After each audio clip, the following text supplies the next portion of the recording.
స్వామి, ఒక్కసారి ఆ మోకాళ్ల పర్వతం వైపు చూడండి.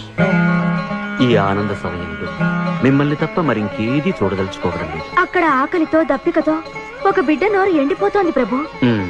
పోతే పోతుందా?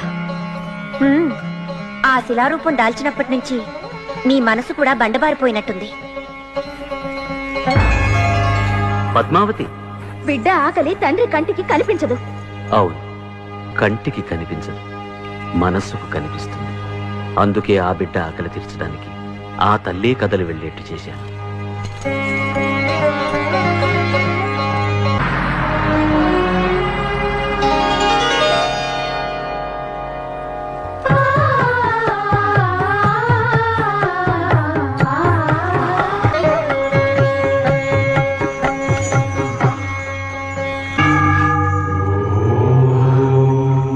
ఏమిటి బాబా అలా చూస్తున్నావు?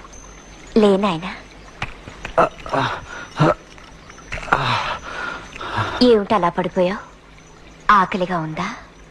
ఆకలి ఆ కలియుగ ప్రత్యక్ష దైవమైన పద్మావతి మనోనాథుని దర్శించుకోవాలనే ఆకలి.